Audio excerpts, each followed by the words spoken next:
Here? Sali ka? Sali ka? What's inside this box?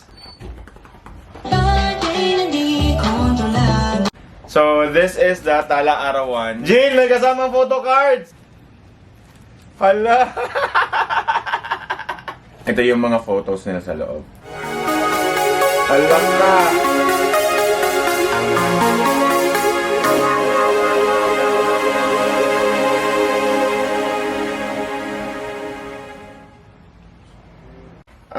It's another unboxing video and nakakatuwa lang kasi we're able to secure a vinyl record ng Beanie.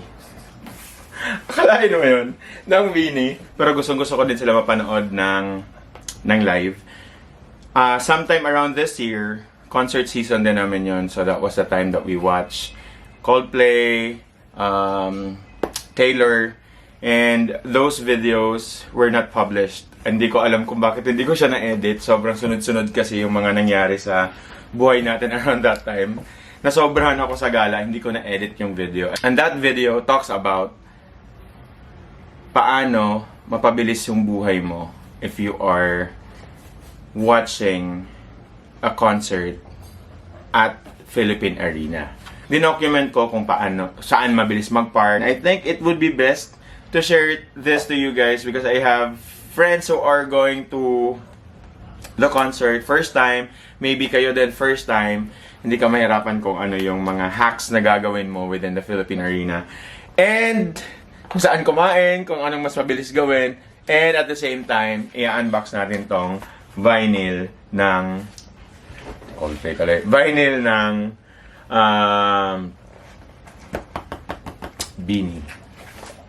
Beanie! So we got the record from Backspacer, just in case you will be collecting vinyl soon.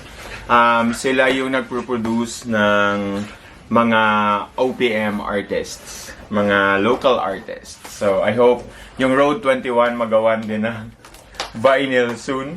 Marami na kaming kinokollect na vinyls, guys. But this is the very first time na nag-unbox ako sa vlog. Just in case you are into vinyl as well, let me know in the comment section. But eto, nabuksan muna natin ito.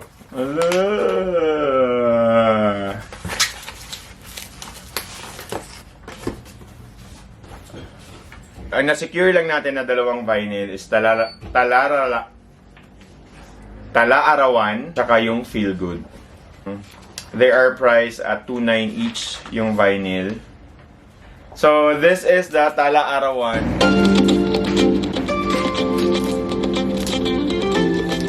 record. And ito yung songs.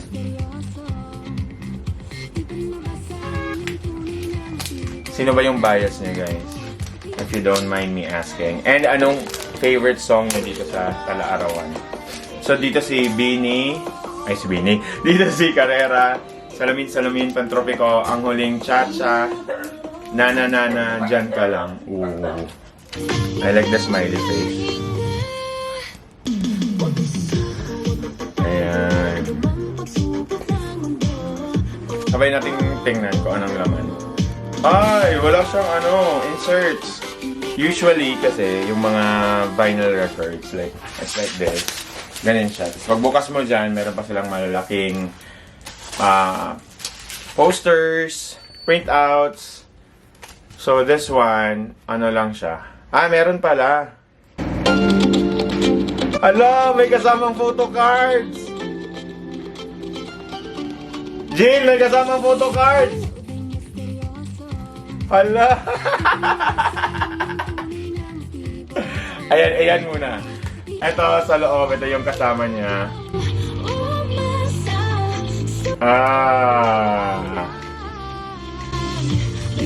And then ito yung mga photos nila sa loob. Ala ka! Ala!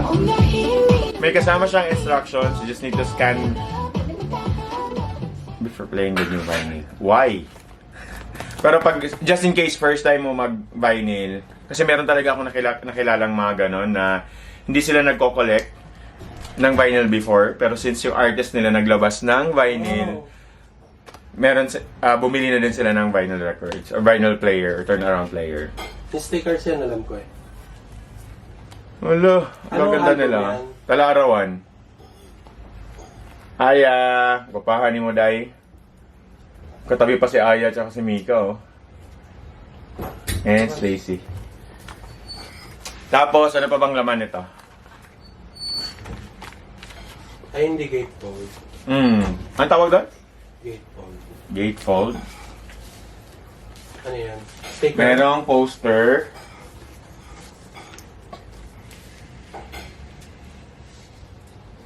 Poster na malaki. And stickers. Ayan, kunin ko yung smiley. Like that. Ay, hindi lang. Maliit lang. Akala ko buong-buo. Ayan. Sayang wala nang Born to Win na. Para kompleto sa... Naubusan kami ng Born to Win. Tapos, ito yung itsura ng plaka niya.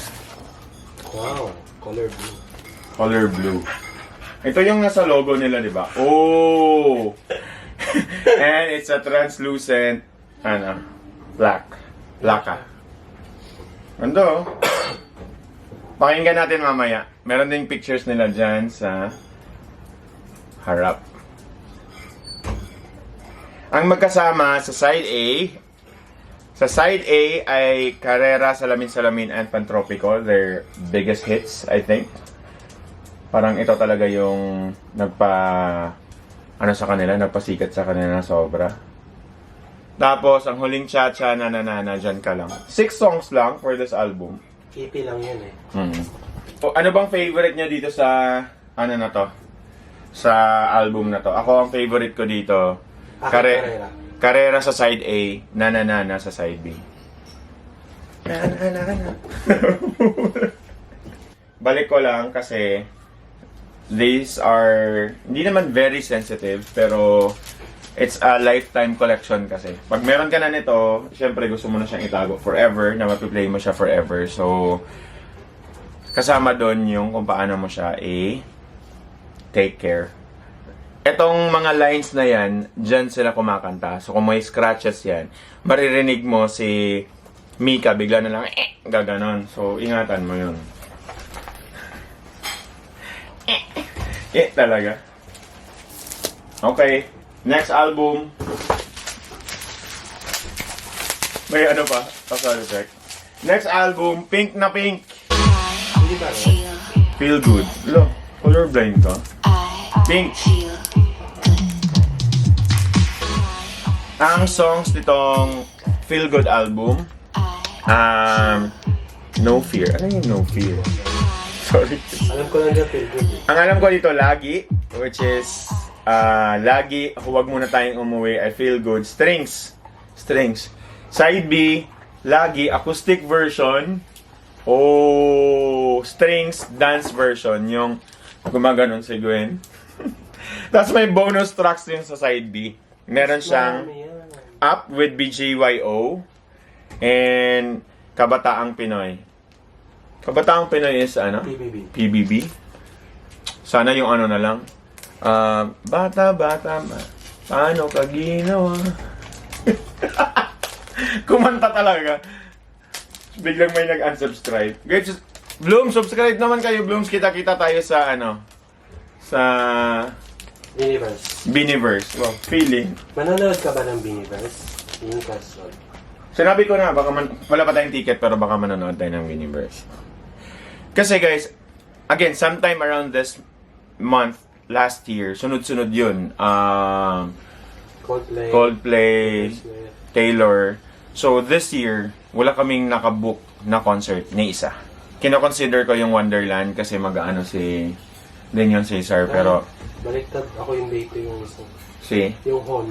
Si Hon kasi ilang beses na namin na-meet pa namin, pinapermahan pa namin yung vinyls. And again, hindi ko yun na-vlog, hindi ko alam kung bakit, pero i-vlog na natin yun moving forward. Anyway, going back, wala pa kaming nanonood na concert, and I just found out that my office mate,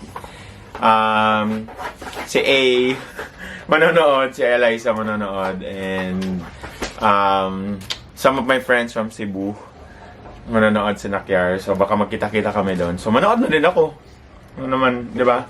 So these are the photo cards. Oh, sabay nating tingnan. Hindi ko pa ito nakikita. Pero sabay nating tingnan.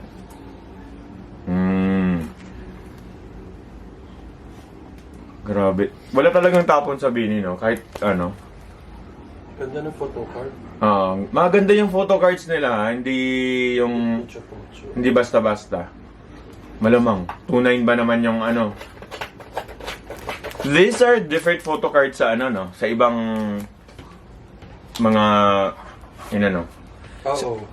Parang exclusive yung hindi ko alam kasi wala pa kaming merch or mga ano ng photo cards ng Bini. Ay meron pala yung Jollibee lang. Meron akong Globe din. Jollibee tsaka Globe. Pero sa mga wala, first time ko to nagka-photo card. Hindi rin kasi ako masyadong into like yung susundan mo talaga yung artist. Nakaka-appreciate ako ng music pero hindi yung sobrang mababaliw ka sa isang artist. Talaga po. Yeah. Pero itong Bini, di ko alam bakit. Pinanood ko yung mga ano nila, reaction videos. Pag nag-edit ako ng video ko, pinapanood ko yung reaction videos nila. Sila yung kasama ko. Tapos sobrang natutuwa kasi ako kay Sheena at kay Aya. Ayun yung stickers nila. Mars lang Barbies.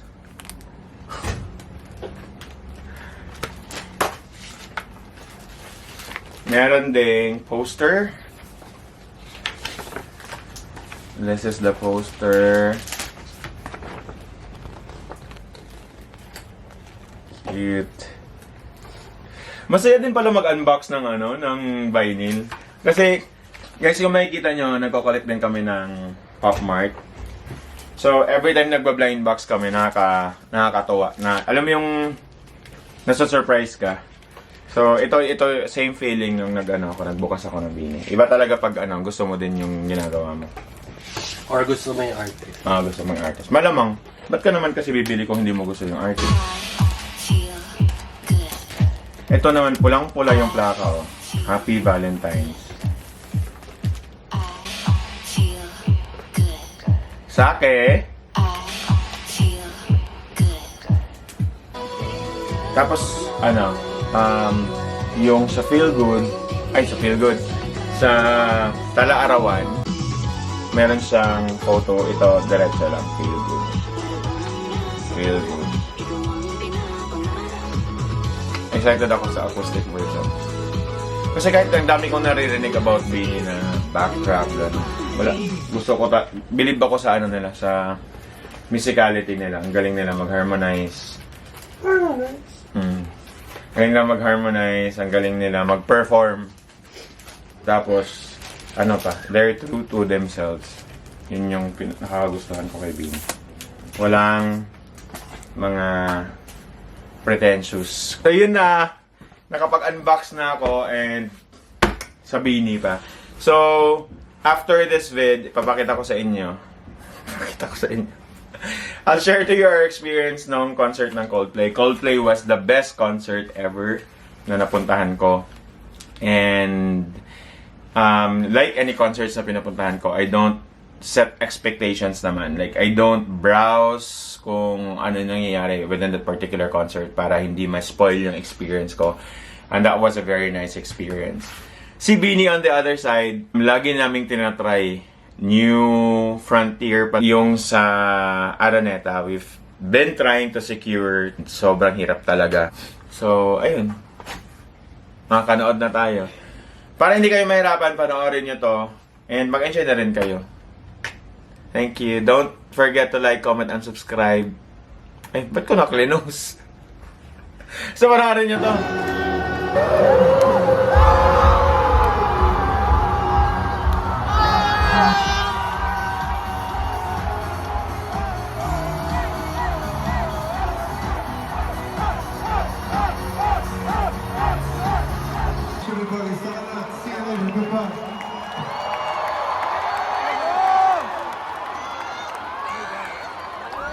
Super red na siya sa Waze. Pero sabi naman ni Waze, 7 minutes lang daw. Usually dito talaga nagbi-build up yung Stay to the right to E1 traffic. North Luzon Expressway, And I north think Toll meron Plaza. pang one contributor sa traffic, which is nag-start ng umuulan.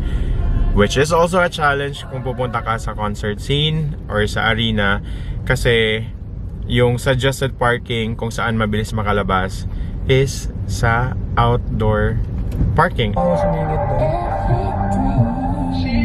Sa pato. Guys, we're here! That's the energy. We left around 1 p.m. 3:32 na kami. Andito pa rin kami sa bungad ng arena. 3:32 yung expected time to arrive. So that's roughly around 2 hours. Nag-skyway na kami and in-anticipate na namin yung traffic kasi the first time I was here, it was really traffic. Ito na yung situation natin sa Philippine Arena. Papasok pa lang to. Ayan. And 3:45 p.m. Sobrang dami ng tao. And let's grab some food. And what are the other things that we can do here? Check natin yung merch. Check natin yung seat natin. And let's set up. Hopefully magawa natin tong vlog na to. Ayan pala yung stadium. Yeah, that's the stadium. Ano masasabi mo sa stadium? Hoy Taylor, poke ng ina ka. Bakit hindi ka dito nag-concert? Meron kami stadium. Joke lang. Parking dito paikot A to E, but we will be parking along D or E. D or E kasi yun yung malapit sa exit. Sobrang layo ng parking. So kung need natin mag-tricycle going back. 50 pesos lang naman yung bayad per tao. Mapag-park lang kami pero sobrang layo. Sa pinakadulo. Pero mas okay yun kasi paglabas namin mamaya, dalawang left na lang tapos papunta na kami SLEX agad. Hindi na kami dadaan sa traffic. Mabilis na lang naman yung walk. Masanap tayo ng food. Then let's go inside.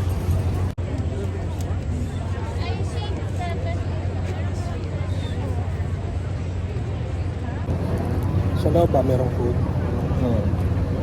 Saka ginajam na naman yung signal pag papasok. Later, okay na yun.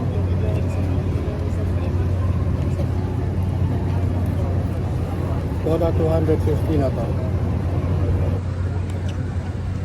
Kumain, wala kaming cash. Tapos walang signal ng globe, smart lang yung gumagana.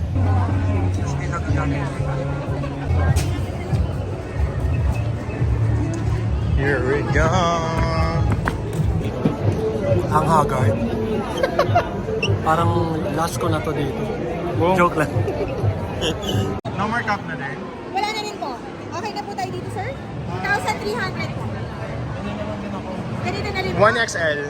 Isa pa po XL. Large lang ata to eh. Large po to. Sige, this one na, tapos 1XL. XL po. XL number 5, Time to eat. Kanina kasi hindi kami nakakain sa labas. So if pupunta kayo ng maaga, kumain kayo. And then when you get inside, may mga food dito sa loob. Ay, sorry. I'm sorry.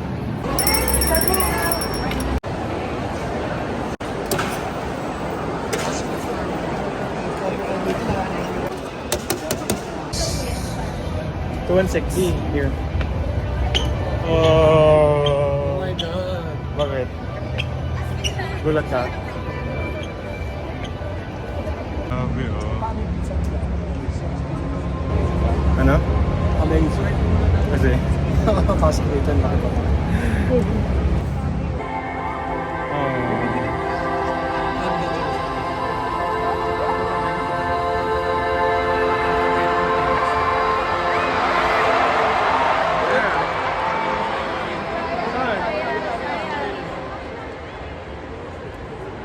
Pinapraning nyo kami ha.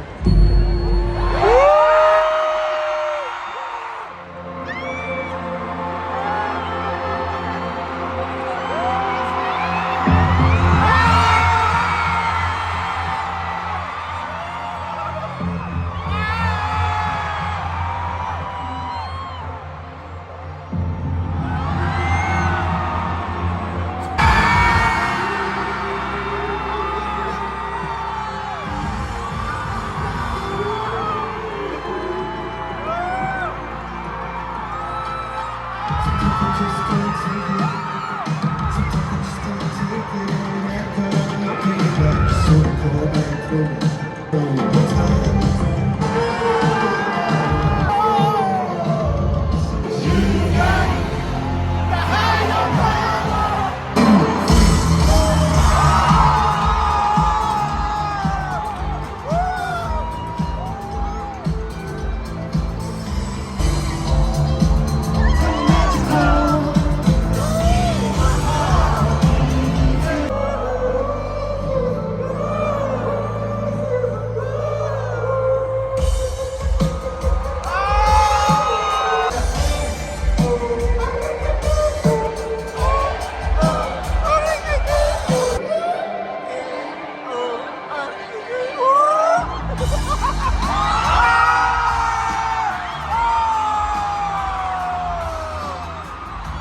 up to meet you, tell you I'm sorry. You don't know how lovely you are. Nobody said it was easy. I'm going back to the start. Your skin, oh yeah. You know I love you so. You know I love you so.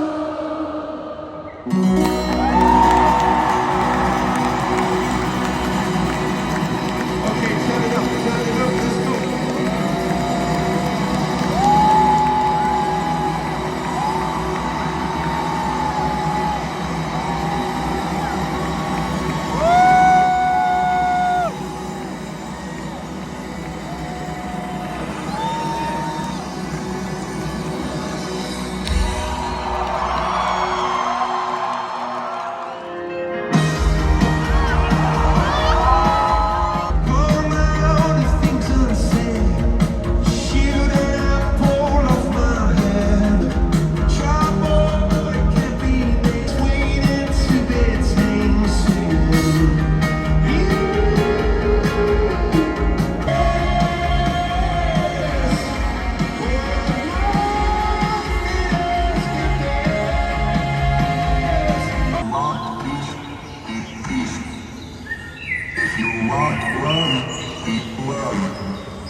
As everyone with the number Just the phone in your pocket, your hands in the sky.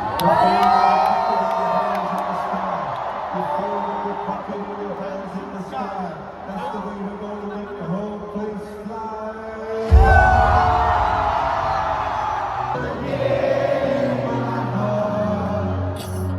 I see it. Yes, sir.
Thank you so much, everybody. Sana, see you later. Goodbye.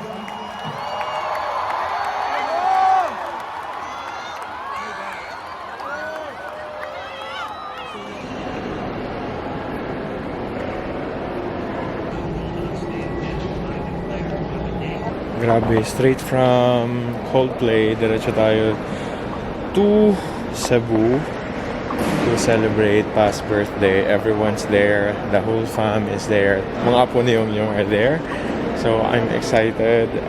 Good thing hindi kami na traffic. So we were so strategic sa place kung saan kami mag-park, and just less than an hour dito na kami, or dito na ako sa airport.